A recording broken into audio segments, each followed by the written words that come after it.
Hi, my name is Shaylin Soma, and I'm the Chief Clinical Officer at Star Commonwealth.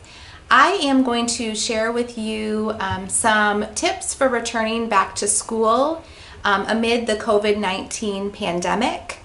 Here at Star Commonwealth, we have a strong focus on being trauma-informed and resilience-focused, and we're hoping that we can provide some information for you that will help both you and your students as you return back to school. This video is really being brought to you and supported by the Mental Health and Well-Being Department from the St. Clair Catholic School Board. They really wanted to really support us in developing this video to create awareness for you around trauma and resiliency. So first, I'd like to start with just a little bit of an overview about the uniqueness of COVID-19 and how it might be perceived, depending upon your situation, as something that has been quite stressful, even traumatic for some, and why that's the case. What we know about the pandemic is that it happened very suddenly. So the onset was quite sudden, even though many of us were following reports of the pandemic globally. When it came to our areas, when it came to our schools, our communities, and our neighborhoods, it did happen in a very sudden fashion, almost overnight, as some people would say. And with that, it hasn't ended. So when we really think about a stressful situation, we often think about it as something that happens, we experience it, and then we're able to kind of take a sigh of relief because it's over. With the COVID-19 pandemic, this experience has not only been acute or sudden, but it's been very, very long lasting. So we've been experiencing this now for quite some time, almost 6 months. Everybody has had a unique experience with the pandemic, and we will talk a little bit more about that. But amid the pandemic, there may have been multiple exposures or multiple experiences to many things because of the pandemic. So COVID-19 really has presented itself in unique ways because no matter who you are, you've had exposure or an experience of it, but in many different ways. So for example, maybe you have become ill with the virus. Maybe you know somebody who has become ill with the virus. Maybe you have family members, loved ones, or community members who have died from the illness. And then still others, while they haven't lost anybody to the illness or haven't even become sick themselves, their daily lives have been impacted because of stay-at-home orders and social isolation. Lots of changes with policies and practices around the workplace and school for kids. So the COVID-19 pandemic, while that's what we call it, there are lots of multiple exposures and experiences within the pandemic that have affected people in many different ways. With the pandemic, I think one thing that we know for certain is that nothing has been certain and nothing has been predictable. So while we've been experiencing this for quite some time, we still don't know exactly what to expect. We don't know if there's a close vaccination. We don't know about the possible resurgence of viruses in several areas. We're not sure what will happen when flu season is upon us. So it also presents this unpredictability and uncertainty while we're going through all of these other things in our lives that we don't have a lot of control over. The pandemic is unique because it's really impacted people from a holistic perspective. So it's not just the physical illness that has impacted people, but it's the emotional toll it's taken on families and children with worry and fear and anxiety. It's impacted us from a behavior perspective because of the isolation and the inability to do the things that we're used to doing. It's impacted us financially because of job loss, food insecurity, housing insecurity. So it's really been not just an impact on all of us, but in many, many aspects of our lives. As we said, much remains unknown. While most of us have back to school plans in place, so either we're going back in person with lots of protective measures in place, or perhaps a hybrid model with some in-person classes and some online, we know that that can change at any time. So we still are, kind of always waiting and watching to see what will happen next, which really lends itself to the fact that it's a very unpredictable situation. And then lastly, the unique experience of COVID-19 is that it has been a global pandemic. So everybody across the globe has been impacted by this. So what we're really hoping with this short video is that we'll give you some perspectives around COVID-19 and how maybe it has impacted you, your own family members, or the children and students that you work with. And again, as we mentioned, how to begin to recognize if it's been an impact that is more severe than not, and if that warrants additional support, and how you might mitigate the impact of all of these ways that COVID-19 has been very unique. So what matters most, obviously, is that we understand that while we've all been impacted in some way or another, the perception of that impact has been unique and different for all of us. So we can't assume that one person's experience of the coronavirus pandemic is the same as another person's. And that could even be siblings in the same family. It could be families that live in the same neighborhood. It can be kids that come back in the same classroom. So we have to remember that the perception will shift and change from person to person, and we can't assume that we know what that perception is like. Some factors that will have an impact on how somebody does perceive the pandemic include things like, what has their exposure been like to the pandemic? Have they had somebody that they know and love who has died? Have they experienced job loss in their home? Are they struggling with housing issues or with food insecurity? Has there been an uptick in their household of substance abuse or of exposure to any sorts of domestic violence?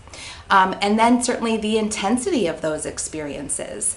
So the perception of the virus will be different for somebody who doesn't have that direct exposure, and if that direct exposure is not super intense. Other factors that are really important to take into consideration are just the stress level of a child or an adult pre-pandemic. So if you went into the pandemic already at an increased level of stress, your perception of the pandemic will probably be a little bit more severe. If you entered the pandemic with lots of supports in place and low stress, your perception of the pandemic will be quite different than another person's. That goes right along with, does this person or do you have a history of trauma? Do you have a history of grief, of loss, of exposure to traumatic experiences? And then the two things that we're going to talk more about as we go through the video are, what are the protective factors that you or the children that you're working with have in place already? Obviously, the more protective factors that are in place, the less the pandemic will have a negative impact on you or on your students, on your children. And then what are your innate resilience characteristics? So we all have characteristics of resilience. Are those things present? Have they been nurtured? Are children having an opportunity to access those characteristics of resilience prior to and during the pandemic?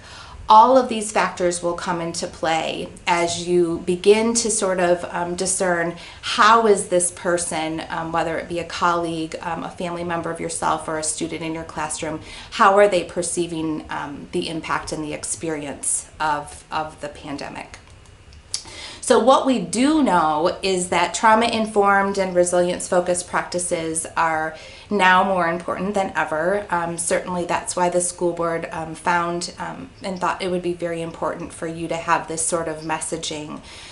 we really know that the increase of all of this unpredictability, uncertainty, exposure to stress, to fear, to worry, loss of routine, loss of structure, the inability to socialize, increased rates of domestic violence, child abuse, and neglect. Just an overall increase in the reporting of mental health difficulties have really brought us to a place where we all, as caring adults, need to really be aware of the signs and symptoms of trauma and how to bring out resilience in others as much as we can.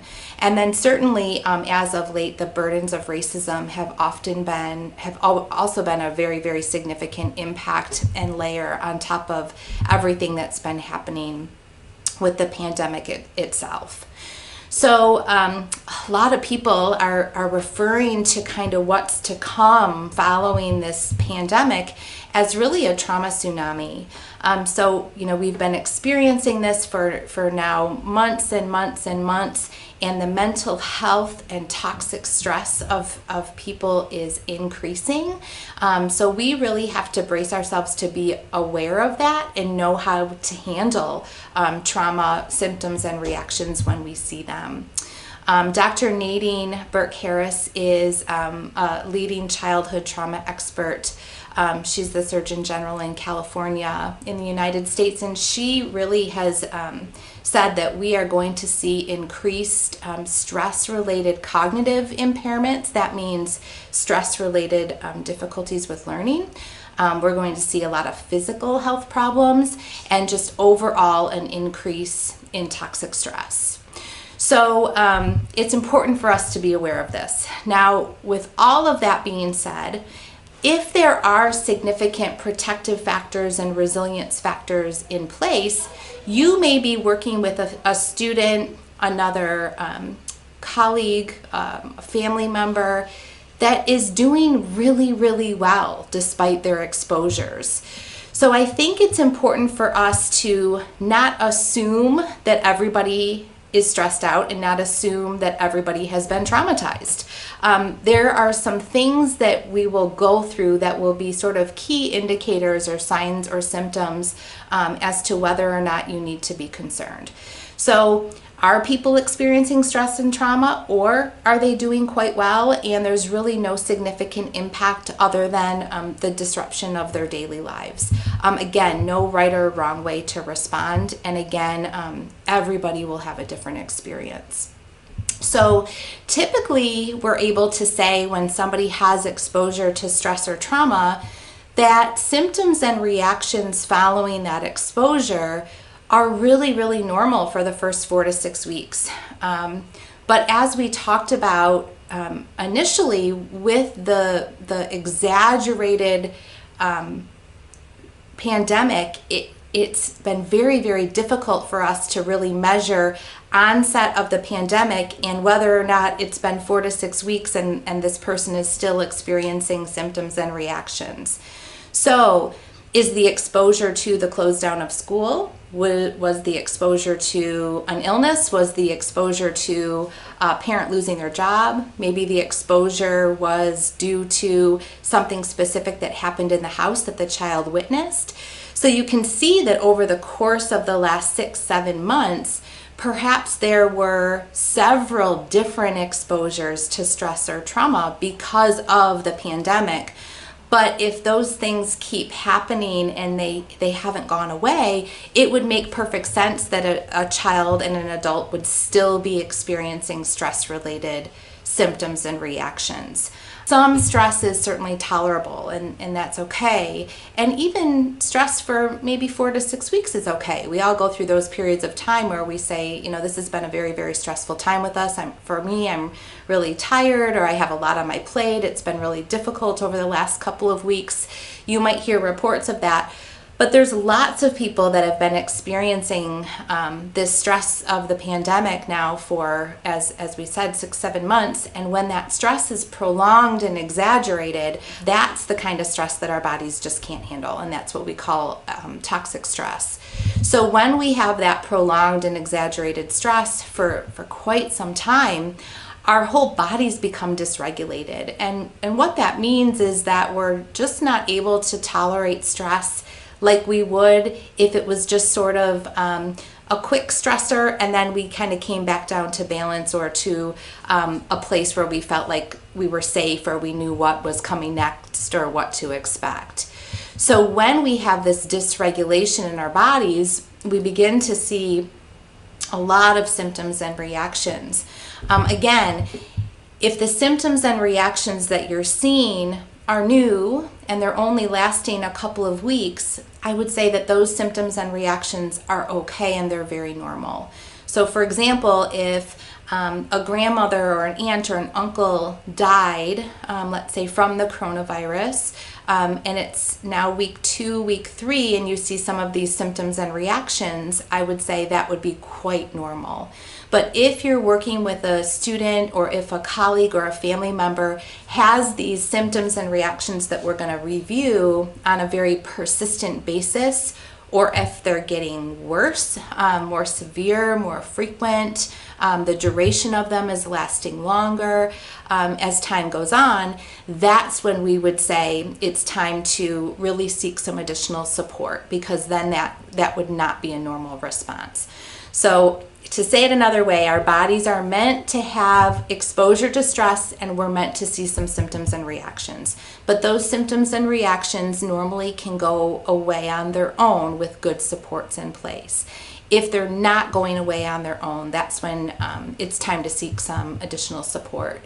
So some of the main symptoms and reactions that you may see in your students, and even in yourselves and in others who are adults, are things like difficulties with learning. So we said, that cognitive impairment, or that difficulty with learning because of the stress load on the body. So lots of difficulty maybe with focusing or concentrating, paying attention.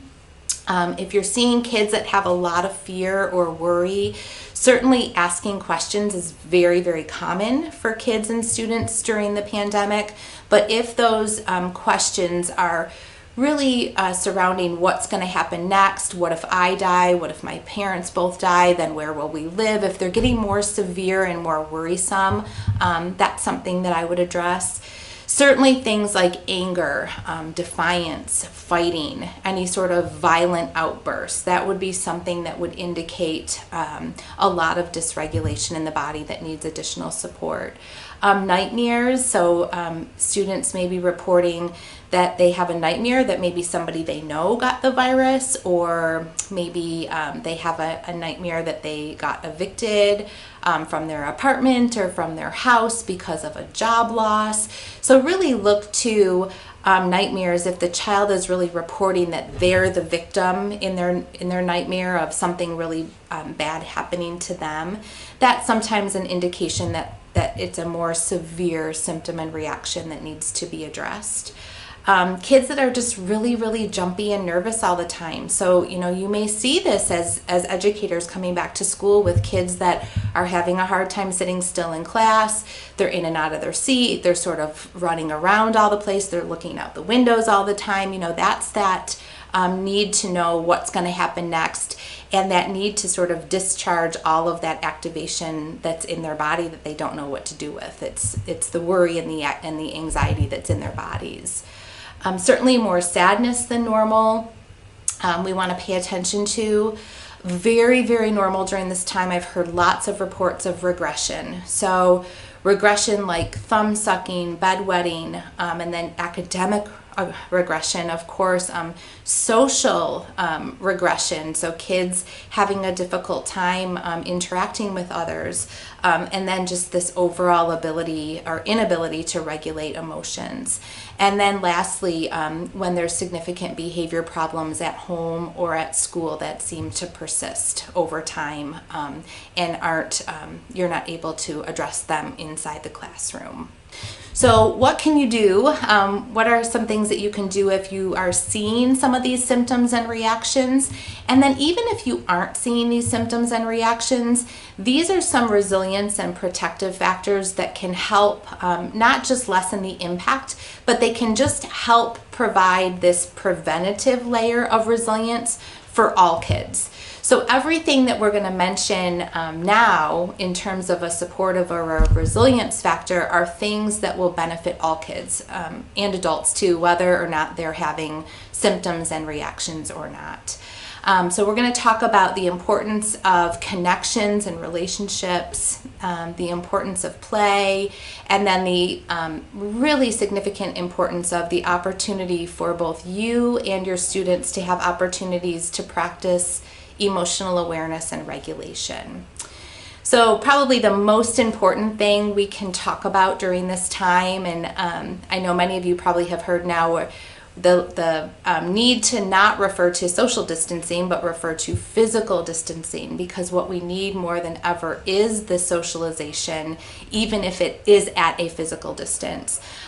So the strongest protective factor that any of us can have, whether we are an infant, a toddler, a preschooler, a school-age kid, an adolescent, an adult, an older adult, is that we have connection. So, the message really needs to be that we are all in this together. We are here to support each other, to look for the signs and symptoms that may warrant additional support, and to really help one another with the protective factors that we're going to talk about. So how can we support others in the school building and at home? So this can be with adults, it can be with kids. Just daily check-ins, hey, how are you doing today? How are you feeling? This can be a quick just question. It can be during morning meeting. It can be that kids or adults can point to a feelings chart and let you know how they're doing. Just kind of getting this like day-to-day check-in as a way to say, like, I see you, I hear you, I want to know how things are going. And if things aren't quite right, that means that we need to address that and kind of use that as an indicator that that person might need some additional support. This one is super important, routine and predictability as much as possible. So as we've been talking about, the unpredictability of the coronavirus pandemic has been the worst part, right? We have no control over the situation. Many of us are feeling powerless, helpless, hopeless. We feel like there's nothing we can do about the situation. So we as adults, if we can provide routine and structure and predictability as much as possible, that is going to make others really, really feel good. If we know what is coming next, if we know what to expect, if that changes, that's okay, but at least we have something in place. And then certainly what will follow that is the importance of communication. And this is both written and verbal. And what I have seen over the last 6 months, especially from school leaders and educators, is the need to communicate and the appreciation when there is communication. So whether that be through school administrators and board members with their educators, educators to parents, parents to teachers, parents to their children, when people are able to communicate and feel like their voice is heard, it's really, really helpful. We have worked with 100,000 people have taken one of our courses, our trauma-informed, resilience-focused schools course, and what they say time and time again is communicate even if you don't have the answers. So sometimes the communication is simply, we're not sure, but we're going to put something in place, and if anything changes, then we'll change the plan at that time. But as of right now, this is what we know. Communication, written and verbal, is really, really important. We have found in a lot of our Resilient Schools projects that the implementation of buddy systems is really, really helpful. So linking up every single staff member in your school with somebody that will be their person to check on them every day, come in and cover their class if they need to, maybe just do something extra special for them. This is such a nice thing to do with your students as well, whether it be right within your classroom or at the grade level or in smaller little groups of students, depending upon how you're going back. That's really important to just, again, it really makes people feel like they have at least one person that they can feel really, really connected to during the course of the day at school. So these several daily breaks for non-academic activities and interactions are certainly important. Some educators ask, well, what does that mean? What can we do? And what we've learned over the years, and I think it's just such a nice sort of double dip, is that when you're providing self-care for your students, you're providing self-care for yourself. So engaging in these non-academic activities is so beneficial on so many levels. It helps you have a meaningful interaction and connection with your students and with other colleagues. It generates this sense of routine because you know that you can expect that this is going to happen every day. You're going to take some time to engage in these sorts of non-academic interactions and activities. And it really, really helps you to regulate the stress in your body. So it really helps you to regulate the worry, the fear, that sense of unpredictability that we all are having during the pandemic.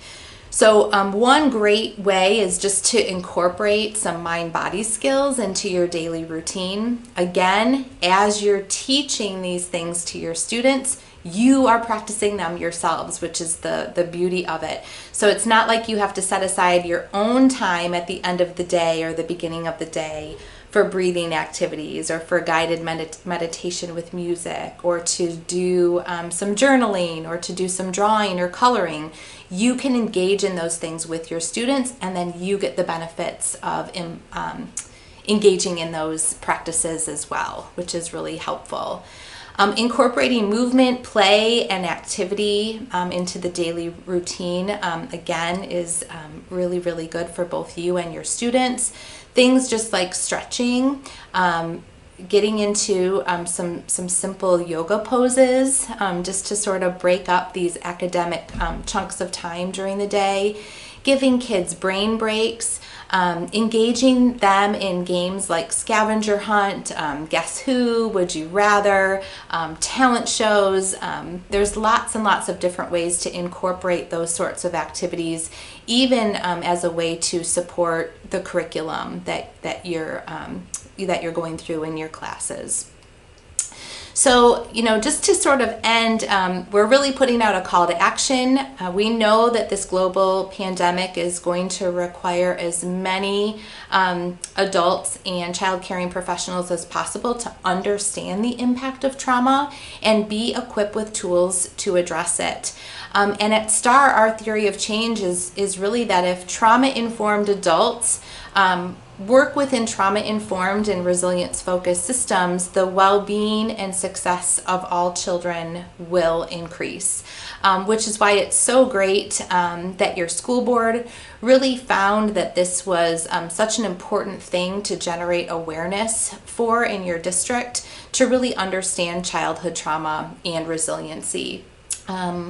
If you or a loved one needs mental health support, the school board is really urging you to reach out to the mental health lead at your school, or to complete an online referral to receive supports from the student support and well-being team. Again, I hope this was helpful. I hope it gave you a little bit of an introduction to trauma and resilience, to begin to just understand what you might be seeing as you return to school, and tips to really make the impact of what we've experienced less, by including some of those nice protective factors and opportunities to really practice resilience.